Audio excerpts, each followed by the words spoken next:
Welcome back. BJP ಸಭೆಯಲ್ಲಿ BSY ಭಾವುಕರಾಗಿದ್ರು. ಅನರ್ಹ ಕುರಿತಾಗಿ ಎಳೆಯಾಗಿ ಕೂಡ ಮಾತಾಡಿದ್ರು ಬಿಎಸ್ ಯಡಿಯೂರಪ್ಪ ಅವರು. ಇದರ ಬಗ್ಗೆ ಮಾತನಾಡೋದಕ್ಕೆ ನಮ್ಮ ಜೊತೆ ಅನರ್ಹ ಶಾಸಕರಾಗಿರುವಂತಹ ಬಿಸಿ ಪಾಟೀಲ್ ಅವರು ಈಗ ಫೋನ್ ಸಂಪರ್ಕದಲ್ಲಿದ್ದಾರೆ. ಬಿಸಿ ಪಾಟೀಲ್ ಅವರೇ, ಒಂದು ರೀತಿಯಲ್ಲಿ ಇವತ್ತು ಬಿಎಸ್ ಅಂದ್ರೆ 26ರಂದು ಹುಬ್ಬಳ್ಳಿ ನಡೆದಂತಹ ಬಿಜೆಪಿಯ ಸಭೆಯಲ್ಲಿ ಬಿಎಸ್ ಯಡಿಯೂರಪ್ಪ ಅವರು ಭಾವುಕರಾಗಿ ಮಾತನಾಡಿದ್ರು. ಅನರ್ಹರ ಕುರಿತಾಗಿ ಮಾತನಾಡಿದ್ರು, ನಿಮ್ಮೆಲ್ಲರ ಕುರಿತಾಗಿ ಮಾತನಾಡಿದ್ರು. ಒಂದ್ಸಲ ಅವರು ಮೂರ್ಖರ, ಹುಚ್ಚರ, ಆತರ ಈಗಾಗಲೇ ರಾಜೀನಾಮೆಯನ್ನು ಕೊಟ್ಟು ಬಂದಿದ್ದಾರೆ ಅನ್ನುವಂತಹ ರೀತಿಯಲ್ಲೂ ಕೂಡ ಮಾತನಾಡಿದ್ರು. ಏನ್ ಹೇಳಕ್ ಬಯಸಿದ್ರು? ಒಂದ್ ಕಡೆ ಲಕ್ಷ್ಮಣ ಸವದಿ ಆಗಿರ್ಬೋದು, ಬಿಜೆಪಿ ಕೆಲವು ಮುಖಂಡರುಗಳು ಯಾವುದೇ ರೀತಿಯಲ್ಲೂ ಸಂಬಂಧವೇ ಇಲ್ಲ ರೀತಿಯಲ್ಲಿ ಮಾತನಾಡ್ತಾರೆ. ಏನ್ ಹೇಳಕ್ ಬಯಸ್ತೀರಾ? ಯಡಿಯೂರಪ್ಪನವರು ಆ ರೀತಿ ಹೇಳಿದ್ರೆ ಅದು ಅವ್ರ ದೊಡ್ಡತನ ಅಂತ ಹೇಳ್ಬೇಕು. ನಾವ್ಯಾರು ಬಿಜೆಪಿ ಸರ್ಕಾರ ಬರ್ತದೆ, ಯಡಿಯೂರಪ್ಪನವರು ಮುಖ್ಯಮಂತ್ರಿ ಆಗ್ತಾರೆ ಅಂತ ನಾವ್ಯಾರು ರಾಜೀನಾಮೆ ಕೊಟ್ಟಿಲ್ಲ. ಬಟ್ ಕೊಟ್ಟ್ರಿ ಅಂದ್ರೆ ಅವ್ರು ಸಿಕ್ಕಂತಹ ಸಂದರ್ಭದಲ್ಲಿ ಖುಷಿ ಪಟ್ರಿ ಅಂತ ಹೇಳ್ತೀನಿ. ನಾವು ಒಂದಕ್ಕೆ ರಾಜ್ಯದಲ್ಲಿರುವಂತ ಕೆಟ್ಟ ಸರ್ಕಾರವನ್ನ ತೆಗಿಬೇಕು ಅಂತ ಹೇಳಿ, ಮತ್ತು 4-5 ಜಿಲ್ಲೆಗಳಿಗೆ ಸೀಮಿತವಾದಂತ ಸರ್ಕಾರ ತೆಗಿಬೇಕು ಅಂತ ಹೇಳಿ ನಾವು, ಮತ್ತೆ ಅವರ ನಡವಳಿಕೆಗಳು ಸರಿಬಾರದಿದ್ದರಿಂದ ನಾವು ರಾಜೀನಾಮೆ ಕೊಟ್ವಿ. ಅದು ಬಿಜೆಪಿ ಅವರಿಗೆ ವರ ಆಗಿ ಪರಿಗಣಿಸಿತು. ಅವರಲ್ಲಿ 105 ಜನ ಶಾಸಕರಿದ್ರು, ಅವರು ಸಭೆ ಪ್ರೂವ್ ಮಾಡಿಕೊಂಡು ಅವರು ಸರ್ಕಾರ ಮಾಡಿದ್ದಾರೆ. ಬಟ್ ಅದ್ರಲ್ಲಿ ಯಡಿಯೂರಪ್ಪನವರು ಹಾಗೆ ಹೇಳಿದ್ದಾರೆ ಅಂತ ಹೇಳಿದ್ರೆ ಅದು ಅವ್ರ ದೊಡ್ಡತನ. ಅದಕ್ಕೆ ನಾವು ಅವ್ರಿಗೆ ಅಭಿನಂದನೆಗಳನ್ನ ಸಲ್ಲಿಸ್ತೇವೆ. ಒಂದ್ ರೀತಿಯಲ್ಲಿ ಈಗ ಯಡಿಯೂರಪ್ಪ ಅವರ ಮಾತನಾಡೋ ಸಾಫ್ಟ್ ಕಾರ್ನರ್ ಆಗಿದ್ದಾರೆ, ಅಥವಾ ಒಂದು ರೀತಿಯಲ್ಲಿ ಬೇಜಾರಾಗಿದೆ ಅವರ ಮಾತುಗಳನ್ನು ಕೇಳಿದ್ರೆ ಅಂತ ಅನ್ಸುತ್ತಾ, ಹೇಗೆ ಅಂತ ಹೇಳಿ? ಯಾರಿಗೆ ಬೇಜಾರಾಗುತ್ತೆ ಅಂದ್ರೆ ಬಿಎಸ್ ಯಡಿಯೂರಪ್ಪ ಅವ್ರಿಗೆ ನಾವು ಹೋಗಿ ಅವ್ರಿಗೆ ನೇರವಾಗಿ ಮುಖ್ಯಮಂತ್ರಿ ಆಗಿ ಅಂತ ನಾವು ಸಹಕಾರ ಮಾಡದೇ ಇದ್ರು ಕೂಡ ನಮ್ಮನ್ನ ನೆನೆಸ್ಕೊಂಡು ಅವ್ರು ರಾಜೀನಾಮೆ ಕೊಟ್ಟಿದ್ದಕ್ಕೆ ನಾವು ಬಂದಿದ್ದೀವಿ ಅಂತ ಹೇಳಿದ್ರೆ ಅವ್ರ ದೊಡ್ಡತನ ಅದು. ನಾವು ರಾಜ್ಯದಲ್ಲಿ ಹೇಳಿದಲ್ಲ, ಈಗಾಗಲೇ ಹೇಳಿದೆ ನಾನು, ಒಂದು ಕೆಟ್ಟ ಸರ್ಕಾರ ತೆಗಿಬೇಕು ಅಂತ ರಾಜೀನಾಮೆ ಕೊಟ್ಟಾಗ ಅದು ಅವರಿಗೆ ವರ ಆಗಿ ಪರಿಗಣಿಸಿದೆ. ಅದು ಹಾಗೆ ಹೇಳಿದ್ದು ಅವ್ರ ದೊಡ್ಡತನ ಅಂತ ಹೇಳಬೇಕಾಗುತ್ತೆ. Okay, fine. Thank you BC Patil ಅವರು ನ್ಯೂಸ್ 18 ಜೊತೆ ಮಾತನಾಡಿದಕ್ಕಾಗಿ. ಒಂದ್ ಕಡೆ ಈಗಾಗಲೇ ಬಿಸಿ ಪಾಟೀಲ್ ಅವರು ಕೂಡ ಹೇಳ್ತಾ ಇದ್ರು, ಒಂದು ರೀತಿಯಲ್ಲಿ ಬಿಎಸ್ ಯಡಿಯೂರಪ್ಪ ಅವರು ಈ ರೀತಿಯಾಗಿ ನಮ್ಮನ್ನ ನೆನೆಸ್ಕೊಂಡಿದ್ದಾರೆ, ಅಂದ್ರೆ ನಾವೆಲ್ಲ ರಾಜೀನಾಮೆ ಕೊಟ್ಟಂತಹ ಕಾರಣಕ್ಕಾಗಿ ಅವರ ಸರ್ಕಾರ ಬಂದಿದೆ, ಅದಕ್ಕೋಸ್ಕರ ನಮ್ಮನ್ನ ನೆನೆಸ್ಕೊಂಡಿದ್ದಾರೆ, ಅದು ಅವರ ದೊಡ್ಡತನ, ಅದಕ್ಕೋಸ್ಕರ ನಾನು ಅವರನ್ನ ಅಭಿನಂದಿಸ್ತೀನಿ ಅನ್ನುವಂತಹ ಮಾತನ್ನ ಹೇಳಿದ್ದಾರೆ. ಹಾಗಾದ್ರೆ ಬಿಎಸ್ ಯಡಿಯೂರಪ್ಪ ಅವರು ಇದೇ ವಿಚಾರಕ್ಕೆ ಸಂಬಂಧಪಟ್ಟ ಹಾಗೆ ಏನ್ ಮಾತನಾಡಿದ್ದಾರೆ ನೋಡಿ. ಇವತ್ತು ನೀವು ಮಾತಾಡಿದಂತ ಧಾಟಿ ಈ ಸರ್ಕಾರ ಉಳಿಸಕ್ಕೆ ಅನ್ನುವಂತ ರೀತಿಯಲ್ಲಿ ಇದೆ ಅಂತ ನನಗೇನು ಅನ್ನಿಸ್ಲಿಲ್ಲ. ತಮಗೆ ಗೊತ್ತಿದೆ ತಾನೆ, 17 ಜನರ ತೀರ್ಮಾನ ಯಡಿಯೂರಪ್ಪ ಇನ್ಯಾರು ಮುಖಂಡರು ತಗೊಂಡದಲ್ಲ ರಾಜ್ಯದಲ್ಲಿ. ಬಾಂಬೆನಲ್ಲಿ ಅವ್ರು ನಮ್ಮ 2.5 ತಿಂಗಳು ಎಲ್ಲ ಒಂದ್ ಕಡೆ ಇಟ್ಟು ನೋಡಿ ಮಾಡಿ ಅದು ಗೊತ್ತಿದೆ ತಾನೆ ನಿಮ್ಗೆ ಇಲ್ಲಿರುವಂತ ಅಷ್ಟು ಜನಕ್ಕೆ. 2.5-3 ತಿಂಗಳು ಅವರೆಲ್ಲ ಅವ್ರ ಕ್ಷೇತ್ರಕ್ಕೂ ಬರ್ಲಿಲ್ಲ, ಹೆಂಡತಿ ಮಕ್ಕಳು ನೋಡ್ಲಿಲ್ಲ, ಅಲ್ಲೇ ಇದ್ರು ಅನ್ನೋದು ನಿಮ್ಗೆ ಗೊತ್ತಿರೋ ತಾನೆ.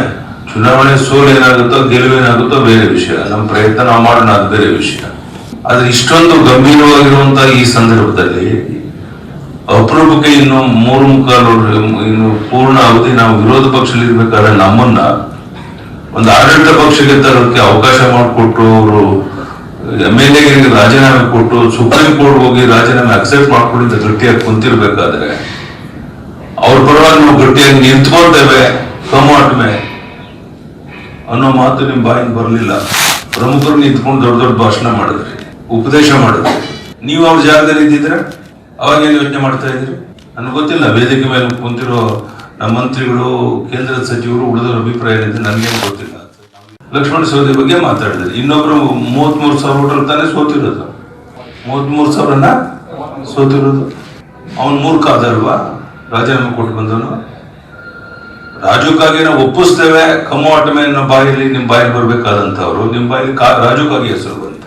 ಲಕ್ಷ್ಮಣ ಸವದಿ ನೋಡೋಣ, ಅದು ಎಕ್ಸೆಪ್ಷನ್ ಕೇಸು, ಅದು ಕೇಂದ್ರದವ್ರು ತೀರ್ಮಾನ ತಗೊಂತಾರೆ, ಅದು ನಾನು ಅಧ್ಯಕ್ಷರು ತಗೊಳ್ಳೋ ಸ್ಥಿತಿಲಿ ಇದೀವಿ, ನನಗೇನು ಅನ್ಸೋದಿಲ್ಲ. ಎಷ್ಟು ಮಟ್ಟಕ್ಕೆ ಸರಿ ನೀವು ಮಾತನಾಡಿದ್ದು ಇದನ್ನ ನಾನು ಖಂಡಿತ ನಿಮ್ಮಿಂದ ನಿರೀಕ್ಷೆ ಮಾಡಿರ್ಲಿಲ್ಲ. ನನಗೇನು ಮುಖ್ಯಮಂತ್ರಿಗಿರಿ ಬೇಕಾಗಿಲ್ಲ ರೀ, 3 ಬಾರಿ 4 ಬಾರಿ ಆಗಿದ್ದೆ ಮುಖ್ಯಮಂತ್ರಿಗಿರಿ ನೋಡಿದ್ದೇನೆ. ರಾಜ್ಯದ ಸರ್ಕಾರ ಬಂದು ಬಿಜೆಪಿ ಸರ್ಕಾರ ಬಂದು ರಾಜ್ಯದಲ್ಲಿ ಒಂದು ಒಳ್ಳೆ ಕೆಲಸ ಮಾಡಬೇಕು ಅನ್ನೋ ಅಪೇಕ್ಷೆ ಇನ್ನೇನು ವೈಯಕ್ತಿಕ ದೊಡ್ಡತನ, ಧಾರಾಳತನ, ವಾಸ್ತವಿಕ ಸ್ಥಿತಿ ತಿಳ್ಕೊಳ್ದೇನೆ ಈಗ ಒಬ್ಬೊಬ್ಬರು ನಿಂತ್ಕೊಂಡು ಮಾತಾಡೋದಿಲ್ಲ. ನೀವು ಗೋಕಾಕ್ ಬಗ್ಗೆ ಯಾಕೆ ಮಾತಾಡ್ತಿಲ್ಲ? ಅದ್ರದ್ದು ಎಂತ ವಿಶೇಷ ಕಾರಣ? ನೀವೇನ್ ಮಾತಾಡಿದ್ರೆ ಎಲ್ಲ ಸಂಗತಿಗಳನ್ನ ಕೇಂದ್ರದ ನಾಯಕ ತರೋಣ, ಅದು ಬೇರೆ ವಿಷಯ. ನಿಮ್ಮ ಅಭಿಪ್ರಾಯಗಳನ್ನು ತಿಳಿಸೋಣ. ಅಂತಿಮವಾಗಿ ಕೇಂದ್ರದ ನಾಯಕತ್ವ ಏನ್ ತೀರ್ಮಾನ ತಗೊಳುತ್ತೋ ತಗೊಳ್ಳಿ. ನಾವಂತೂ ಈ ತೀರ್ಮಾನ ತಗೊಳ್ಳೋ ಸ್ಥಿತಿಲಿಲ್ಲ, ಆಗೋದೂ ಇಲ್ಲ. ನೀವು ಮಾತನಾಡಿದ ಧಾಟಿ ಮಾತ್ರ 4 ಗೋಡೆ ಮಧ್ಯೆನೇ ಇದೆ. ದಯವಿಟ್ಟು ನಿಮ್ ಕೈ ಮುಂದೆ ನಾವು ವಿನಂತಿ ಮಾಡ್ತೇನೆ. ಬಹುಶಃ ನಾನೇ ಅಪರಾಧ ಮಾಡಿದೆ ಅಂತ ಕಾಣುತ್ತೆ. ಅವ್ರನ್ನೆಲ್ಲ ನಂಬಿಸಿ ಮುಖ್ಯಮಂತ್ರಿ ಕುರ್ಚಿಲಿ ಕುಂತ್ಕೊಂಡು ನಾನು ಅಪರಾಧ ಮಾಡಿದ್ದೀನಿ ಅಂತ ಈಗ ಅನ್ನಿಸ್ತಾ ಇದೆ. ಐ ನೆವರ್ ಎಕ್ಸ್ಪೆಕ್ಟೆಡ್ ಈ ತರ ಒನ್ ಸೈಡೆಡ್ ಮಾತನಾಡಿದ್ರಲ್ಲ ನೀವು 2 ಕ್ಷೇತ್ರದ ಬಗ್ಗೆ. I never expected. I am very sorry. ದಯವಿಟ್ಟು ಇದು 4 ಗೋಡೆ ಮಧ್ಯೆ ಮಾತ್ರ ಉಳಿಯಂಗು ಮಾಡಿದ್ರೆ ದೊಡ್ಡ ಉಪಕಾರ ಮಾಡೋದಂತಾಗುತ್ತೆ. ನಾನು ಇಲ್ಲಿ ಬಂದು ಅಪರಾಧ ಮಾಡಿದೆ ಅಂತ ಕಾಣುತ್ತೆ. ಸಭೆಗೆ ಬರಬಾರ್ದಾಗಿತ್ತು ನಾನು.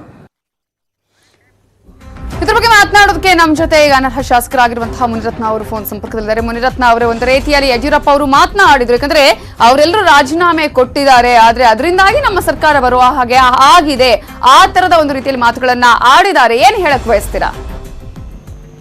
ನೋಡಮ್ಮ, ಅವ್ರು ಏನ್ ಹೇಳಿದ್ದಾರೆ ನನಗೆ ಗಮನಕ್ಕೆ ಬಂದಿಲ್ಲ, ನಾನು ಯಾವ್ದು ಕೇಳಿಸ್ಕೊಂಡಿಲ್ಲ. ಒಂದು ವೇಳೆ ಏನಾದ್ರೂ ನಮ್ಮ ಬಗ್ಗೆ ಅಭಿಮಾನದ ಮಾತುಗಳು ಮಾತಾಡಿದ್ರೆ ಅವ್ರಿಗೆ ನಾವು ಧನ್ಯವಾದಗಳನ್ನ ಹೇಳ್ತೇವೆ.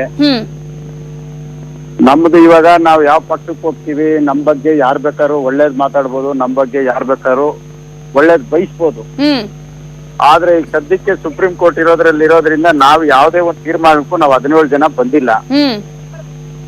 ಹಂಗಾಗಿ ನಾವ್ ಏನೇ ಇದ್ರು ಈ 4-5ನೇ ತಾರೀಕು ಸುಪ್ರೀಂ ಕೋರ್ಟ್ ತೀರ್ಪು ಕಾಯ್ತಾ ಇದೀವಿ. ಅದು ಬಂದ ನಂತರ 17ನೇ ತಾರೀಕು ನಾವೆಲ್ಲರೂ 17 ಜನ ಒಟ್ಟಿಗೆ ಸೇರ್ತಾ ಇದೀವಿ. ಆದ್ರೂನು ಸಹ ಯಡಿಯೂರಪ್ಪನವ್ರು ಅಂತ ಒಂದು ಒಳ್ಳೆ ಮಾತುಗಳು ಮಾತಾಡಿರೋದಕ್ಕೆ ನಾವು ನಿಜವಾಗ್ಲೂ ಹೇಳ್ತೀವಿ, ನಮ್ಮ ಬಗ್ಗೆ ಯಾರ ಕನಿಕರ ಇದೆಯೋ, ಯಾರಿಗೆ ಮಾನವೀಯತೆಯಿಂದ ಮಾತಾಡ್ತಾರೋ ಗೊತ್ತಿಲ್ಲ, ಆದ್ರೆ ಯಡಿಯೂರಪ್ಪನವ್ರು ಆ ರೀತಿ ಮಾತಾಡಿರೋದಕ್ಕೆ ನಿಜವಾಗ್ಲೂ ನಾವು 17 ಜನ ಅವ್ರಿಗೆ ಅಭಿನಂದನೆಗಳನ್ನ ಸಲ್ಲಿಸ್ತೀವಿ. ನಮ್ಮ ಮನಸ್ಫೂರ್ತಿಯನ್ನು ಅವ್ರ ಧನ್ಯವಾದಗಳನ್ನ ಹೇಳ್ತೀವಿ. ಯಾಕಂದ್ರೆ ಇವತ್ತಿನ ರಾಜಕಾರಣದಲ್ಲಿ ಬೆಳಗ್ಗೆ ಎದ್ರೆ ಒಂದು, ಮಧ್ಯಾಹ್ನ ಆದ್ರೆ ಸುಳ್ಳು, ರಾತ್ರಿ ಒಂದು ಸುಳ್ಳು ಹೇಳೋಂತವ್ರೆ ಜಾಸ್ತಿ ಇದಾರೆ. ನಂಬಿಸಿ ಮಾತಾಡೋರು, ನಂಬಿಸಿ ನಿನ್ಗೆ ಯಾಕೆ ಬಿಡು ಅನ್ನೋರು ಇದಾರೆ. ಆದ್ರೆ ಇಂಥ ಸಂದರ್ಭದಲ್ಲಿ ನಮ್ಮ ಕಷ್ಟನ, ನಮ್ಮ ಪರಿಸ್ಥಿತಿನ ಅರ್ಥ ಮಾಡ್ಕೊಂಡು ಇವತ್ತು ನಮ್ಮ ಬಗ್ಗೆ ಒಂದ್ 2 ಒಳ್ಳೆ ಮಾತು ಮಾತಾಡಿರ ಅಂದ್ರೆ ನಿಜವಾಗ್ಲೂ ಅವ್ರಿಗೆ ಧನ್ಯವಾದಗಳಮ್ಮ. ನಾವು ವೈಯಕ್ತಿಕವಾಗಿ ನಾವು ಪಾರ್ಟಿ ಅದು ಇದು ಅಂತಲ್ಲ, ಯಾರೇ ನಮ್ಮ ಬಗ್ಗೆ ಇಂಥ ಸಂದರ್ಭದಲ್ಲಿ ನಮ್ಮ ಬಗ್ಗೆ ಒಳ್ಳೆ ಮಾತು ಮಾತನಾಡಿದ್ರೆ ನಾವು ಅವ್ರೆಲ್ರಿಗೂ ಸಹ ಅಭಿನಂದನೆ ಹೇಳ್ತೀವಿ. ಅಂದ್ರೆ ಒಂದ್ ರೀತಿಯಲ್ಲಿ ಕೃತಜ್ಞತಾ ಭಾವ ಇದೆ ಅವರಲ್ಲಿ, ಸಾಫ್ಟ್ ಕಾರ್ನರ್ ಇದೆ ಅಂತ ಅನ್ಸುತ್ತಾ ಹೇಗೆ ಅಂತ ಹೇಳಿ? ಖಂಡಿತವಾಗ್ಲಮ್ಮ, ನಮ್ಮ ಬಗ್ಗೆ ಇವತ್ತಿನ ದಿನದಲ್ಲಿ ಯಾರ್ಯಾರು ಮಾತಾಡ್ತಾರೆ, ಯಾರೇ ಆಗಿರ್ಲಿ, ನಾವು 17 ಜನನು ಬಂದಿರೋಂಥದ್ದು ನಮ್ಗೆ ಅಭಿವೃದ್ಧಿ ಆಗಿಲ್ಲ, ನಮ್ಗೆ ಸರಿಯಾಗಿ ಸ್ಪಂದನೆ ಸಿಕ್ಕಿಲ್ಲ ಅಂತ ಬಂದಿದ್ದೇವೆ ಹೊರತು ನಾವು ಬೇರೆ ಯಾವ್ದು ಇಲ್ಲ ಇದ್ರಲ್ಲಿ.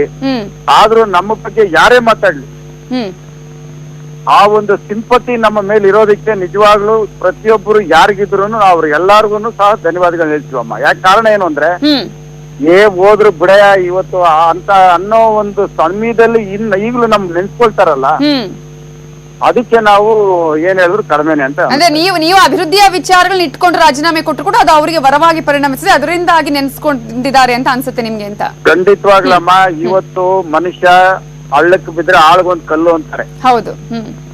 ಇವತ್ತು ಸ್ವಾರ್ಥನೆ ತುಂಬಿರುವಂತ ಸಮಾಜದಲ್ಲಿ ಅವ್ರು ಹಾಳಾಗಿ ಹೋಗಿದ್ದಾರೆ, ಬುಡಯ ನನ್ಗೇನೋ ಒಳ್ಳೇದಾಗತ್ತೆ ಅಂತ ಆಲೋಚನೆ ಮಾಡಂತ ಇಂತ ಒಂದು ಇದ್ರಲ್ಲಿ ಅವ್ರು ಒಳ್ಳೇದಾಗ್ಲಿ ಅಂತ ಅವ್ರು ಬಯಸಿದಾರಲ್ಲ, ನಿಜವಾಗ್ಲೂ ಅದು ಒಳ್ಳೆ ವಿಷಯನೇ. ಅವರ ಹಿರಿತನಕ್ಕೆ, ಅವರ ಮಾತುಗಳಿಗೆ, ಅವರು ನಮ್ಮ ಬಗ್ಗೆ ಒಂದು ಕರುಣೆ, ಸಿಂಪತಿ ತೋರಿಸಿದಕ್ಕೆ ನಾವು ಅವ್ರಿಗೆ ಎಷ್ಟು ಹೇಳಿದ್ರು ಥ್ಯಾಂಕ್ಸ್ ಹೇಳಿದ್ರು ಕಡಿಮೆ ಅನಿಸ್ತದ ಮನೆ. ಓಕೆ, ಥ್ಯಾಂಕ್ ಯು ಮುನಿರತ್ನ ಅವರೇ, ನ್ಯೂಸ್ 18 ಜೊತೆ ಮಾತನಾಡಿದಕ್ಕಾಗಿ.